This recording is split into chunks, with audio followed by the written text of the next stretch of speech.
નમસ્કાર મિત્રો, હું છું નિતેશ બારિયા અને આપણે ધોરણ 10ની અંદર ગણિત વિષયની અંદર મિત્રો ચેપ્ટર નંબર 1 વાસ્તવિક સંખ્યાઓની ચર્ચા કરીએ છીએ મિત્રો. તો તેની અંદર આપણે અગાઉ પ્રાકૃતિક સંખ્યાઓ, ત્યારબાદ પૂર્ણ સંખ્યાઓ, પૂર્ણાંક સંખ્યાઓ, સમય સંખ્યાઓ, અસમય સંખ્યાઓ અને વાસ્તવિક સંખ્યાઓની મિત્રો ચર્ચા કરી છે. તો આજે આપણે આગળ બીજી અમુક સંખ્યાઓની ચર્ચા કરીશું મિત્રો. તો આગળ આવે છે યુગ્મ સંખ્યાઓ. યુગ્મ સંખ્યાઓ મિત્રો, યુગ્મ એટલે બીજું આપણે તેને બેકી પણ કહીએ છીએ, એટલે કે બેકી સંખ્યાઓ પણ થશે મિત્રો. તો યુગ્મ સંખ્યાઓ એટલે કે જે પ્રાકૃતિક સંખ્યાઓ બે વડે નિશેષ ભાગી શકાય તે બધી સંખ્યાઓને યુગ્મ સંખ્યાઓ એટલે કે બેકી સંખ્યાઓ કહીશું મિત્રો. તો યુગ્મ સંખ્યાઓ છે તેને આપણે અંગ્રેજીમાં કહીશું ઇવન નંબર. Even number. તો એના આ અંગ્રેજી નામ પરથી ઇવનના કેપિટલ ઈના લીધે જ તેની મિત્રો સંજ્ઞા થશે કેપિટલ ઈ થશે. અને આ યુગ્મ સંખ્યાઓના સમૂહને આપણે દર્શાવવું હોય તો capital E is equal to ગણમાં બે વડે નિશેષ ભાગી શકાય તેવી બધી સંખ્યાઓ આવશે. બે એટલે કે બેકી બધી સંખ્યાઓ આવશે મિત્રો. 2, 4, 6, 8, 10 એવી મિત્રો અનંત સુધી સંખ્યાઓ આપશે મિત્રો. અહીંયા બે વડે નિશેષ ભાગી શકાય એટલે કે 2 છે એને આપણે 2 વડે ભાગીશું તો 2 એકા 2 અને શેષ 0 વધે છે, એટલે કે શેષ મિત્રો મળતી નથી, 0 જ રહે છે. એવી રીતે આપણે 4ને 2 વડે ભાગીશું મિત્રો તો 2 દુ 4 એટલે શું થશે 0. એટલે કે મિત્રો બધી શેષ આપણને મળતી નથી. બધી શેષ જેમાં 0 આવે તે બધી સંખ્યાઓને આપણે યુગ્મ એટલે કે બેકી સંખ્યાઓ બધી યુગ્મ સંખ્યાઓ થશે મિત્રો. ત્યારબાદ આપણે અયુગ્મ સંખ્યાઓની વાત કરીશું. અયુગ્મ સંખ્યાઓ મિત્રો, અયુગ્મ એટલે અહીંયા શું થશે એકી. બધી એકી સંખ્યાઓને આપણે અયુગ્મ સંખ્યાઓ કહીશું. અને અયુગ્મ સંખ્યાઓને અંગ્રેજીમાં એનું નામ થશે ઓડ નંબર્સ. શું થશે મિત્રો? Odd numbers. અને એના નામ પરથી જ ઓડ પરથી જ એના કેપિટલ ઓ એની અયુગ્મ સંખ્યાઓની સંજ્ઞા થશે મિત્રો. તો તેની સંજ્ઞા થશે કેપિટલ ઓ થશે. હવે આ જે અયુગ્મ સંખ્યાઓ છે મિત્રો તેના સમૂહને આપણે લખવું હોય તો capital O is equal to ગણમાં અયુગ્મ સંખ્યાઓ એટલે કે જે પ્રાકૃતિક સંખ્યાઓને એટલે કે જે પ્રાકૃતિક સંખ્યાઓ બે વડે નિશેષ ભાગી ન શકાય તે બધી સંખ્યાઓને આપણે શું કહીશું મિત્રો? અયુગ્મ સંખ્યાઓ એટલે કે એકી સંખ્યાઓ કહીશું. તો એની અંદર કઈ આવશે મિત્રો? તો 1, 3, 5, 7, 9, 11 એવી અનંત સુધી સંખ્યાઓ આવશે મિત્રો. એટલે કે એકી બધી સંખ્યાઓ શામાં આવશે? અયુગ્મ સંખ્યાઓની અંદર આવશે. આપણે અગાઉ આગળ ઉદાહરણ જોયું આની અંદર પણ જો આપણે 1ને 2 વડે ભાગીશું તો અહીંયા શું ભાગ ચાલશે નહીં અને નિશેષ 1 વધશે મિત્રો. એવી રીતે 3ની વાત આપણે કરીશું તો તેને 2 વડે ભાગીશું તો 2 એકા 2 થશે, એટલે કે શેષ 1 વધે છે. એવી રીતે 5ને 2 વડે ભાગીશું મિત્રો તો 2 દુ 4 થશે, એની શેષ 1 વધે છે. મતલબ કે અહીંયા બધે શેષ મળે છે મિત્રો. એટલે કે 0 એટલે કે શેષ આની કંઈક ને કંઈક મળે છે મિત્રો. એટલા માટે આ બધી સંખ્યાઓને આપણે અયુગ્મ સંખ્યાઓ કહીશું. એટલે કે એકી સંખ્યાઓ બધી જ શું થશે મિત્રો? અયુગ્મ સંખ્યાઓ થશે. ત્યારબાદ આગળ આપણે વાત કરીશું અવિભાજ્ય સંખ્યાઓ. અવિભાજ્ય સંખ્યાઓ એનું આપણે અંગ્રેજીમાં નામ છે પ્રાઇમ નંબર. શું કહે છે મિત્રો? Prime numbers. અને એના નામ પરથી જ એની અવિભાજ્ય સંખ્યાઓની સંજ્ઞા શું થશે મિત્રો? કેપિટલ પી થશે. તો મિત્રો અવિભાજ્ય સંખ્યાઓ એટલે કે એક સિવાયની જે પ્રાકૃતિક સંખ્યાના અવયવ એક અને તે સંખ્યા પોતે બે જ અવયવો મળે, એક અને તે સંખ્યા પોતે, તો તે બધી સંખ્યાઓ શું કહીશું મિત્રો? અવિભાજ્ય સંખ્યા. એટલે કે આપણે અવિભાજ્ય સંખ્યાઓની વાત કરીએ તો એના ઉદાહરણની આપણે વાત કરીશું મિત્રો. તો અવિભાજ્ય સંખ્યાની ઉદાહરણની જો આપણે વાત કરીશું તો 2. હવે 2 છે મિત્રો, તો 2ને આગળ એનો ભાગ ચાલતો નથી, એટલે કે એક તો કોઈ પણ સંખ્યાનો અવયવ રહેવાનો જ છે. ત્યારબાદ 2ને આગળ કોઈ બીજો ભાગ ચાલતો નથી, એટલે કે 2 અવયવો થશે મિત્રો. તો 2ના અવયવો આપણને શું મળશે? 1 અને 2 મળશે. એવી રીતે જો આપણે આગળ વાત કરીશું તો 3. તો 3ની અંદર પણ એક તો એનો સામાન્ય અવયવ દરેક સંખ્યાનો હોય જ છે. ત્યારબાદ બીજા કોઈ પણ વડે એને ભાગી શકાતું નથી, એટલા માટે તેની તે સંખ્યા એનો અવયવ બીજો થશે, એટલે કે 1 અને તે સંખ્યા પોતે બંનેમાં અવયવ. એવી રીતે જો આપણે 4ની વાત કરીશું મિત્રો, તેની અંદર 1 તો આવશે જ, બીજું 4 અને 2 વડે બી ભાગ એનો ચાલશે. ત્યારબાદ બીજું તે સંખ્યા પોતે તો આવશે જ મિત્રો, એટલે કે 4. એટલે મિત્રો અહીંયા ધ્યાન શું રાખવાનું છે કે આ 1 અને તે સંખ્યા પોતે થશે, પણ એના સિવાયનો બે અવયવ મળે છે મિત્રો, એટલે કે એક્સ્ટ્રા અવયવ આની અંદર મળ્યો, એટલા માટે એ આપણે એને વિભાજ્ય સંખ્યા કહીશું મિત્રો. એટલે કે 2 અને 3 આ બંને જ અવિભાજ્ય સંખ્યાઓ કહેવાશે, કે જેની અંદર એના અવયવો 1 અને તે સંખ્યા પોતે મળશે મિત્રો. તો તેની અંદર આપણે અવિભાજ્ય સંખ્યાઓના સમૂહને દર્શાવવું હોય તો કેપિટલ P ગણમાં 2, 3, પછી શું આવશે? 5, પછી 7, પછી શું આવશે મિત્રો?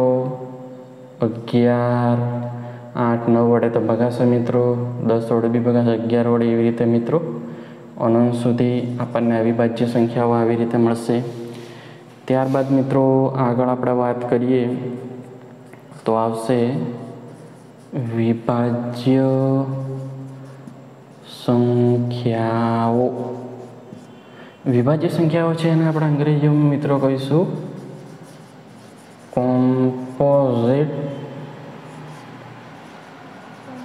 નંબર. મિત્રો એના અંગ્રેજી નામ પરથી જ કોમ્પોઝિટના લીધે એની સંજ્ઞા શું થશે મિત્રો? Capital C. વિભાજ્ય સંખ્યાઓમાં આપણે અગાઉ ચર્ચા કરી 4, જે 4નું ઉદાહરણ હતું મિત્રો 4, તેને આપણે 2 વડે શું ભાગી શકાતું હતું, અને એનું શું થશે? 0 શેષ વધે છે. ટૂંકમાં 4ને અવયવોની વાત આપણે મિત્રો કરીએ તો 4ના અવયવો 1 તો આવશે, બીજો તે સંખ્યા 2 આવશે, અને બીજો 2 પણ આવશે, એટલે કે એક્સ્ટ્રા મિત્રો આપણને એનો અવયવ મળશે. એટલે કે વિભાજ્ય સંખ્યાઓની જો આપણે વાત કરીએ, એની વ્યાખ્યાની વાત કરીએ તો એક સિવાય જે પ્રાકૃતિક સંખ્યા હોય એનો અવયવો 1 અને તે સંખ્યા સિવાય પણ મળે. એટલે કે જે અવિભાજ્ય સંખ્યાઓ છે એના સિવાયની જ જે બીજી બધી સંખ્યાઓ છે એને આપણે શું કહીશું? વિભાજ્ય સંખ્યાઓ કહીશું. તો તેને આપણે વિભાજ્ય સંખ્યાઓને સમૂહમાં લખવું હોય મિત્રો તો કેપિટલ સી ગણમાં શું થશે મિત્રો? એની આપણે ગણમાં લખવું હોય તો 4, 6, 8, પછી શું આવશે મિત્રો? 9, 10, એવી રીતે શું અનંત સુધી. એટલે કે અવિભાજ્ય સંખ્યાઓ છે એના સિવાયની બધી સંખ્યાઓ શું થશે મિત્રો? વિભાજ્ય સંખ્યાઓ થશે. 2, 3 તો અહીંયા આવી ગયા, અહીંયા 4 આવશે, 5 આવશે, 6, 7 આમાં આવી ગયા, એટલે કે આમાં 8 આવશે, પછી 9, 10 આવશે મિત્રો. એવી રીતે જે અવિભાજ્ય સંખ્યાઓ છે એના સિવાયની બધી સંખ્યાઓ શું થશે મિત્રો? વિભાજ્ય સંખ્યાઓ થશે. અને બીજી એક વસ્તુ ધ્યાન રાખવા જેવી છે કે મિત્રો 1 છે, 1 એ વિભાજ્ય કે અવિભાજ્ય સંખ્યા નથી મિત્રો. એટલે કે આ ઉદાહરણની આ થોડા અંદર આપણે જોઈએ એમાં 2 થી શરૂ થાય છે મિત્રો, 1 આમાં આવતો નથી, એટલે કે 1 એ વિભાજ્ય કે અવિભાજ્ય સંખ્યા નથી મિત્રો. તો આગળ આપણે હજુ એક સંખ્યાની મિત્રો વાત કરીશું કે પરસ્પર અવિભાજ્ય સંખ્યાઓ.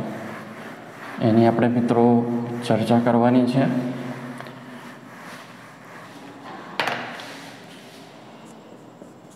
પરસ્પર અવિભાજ્ય સંખ્યાઓ.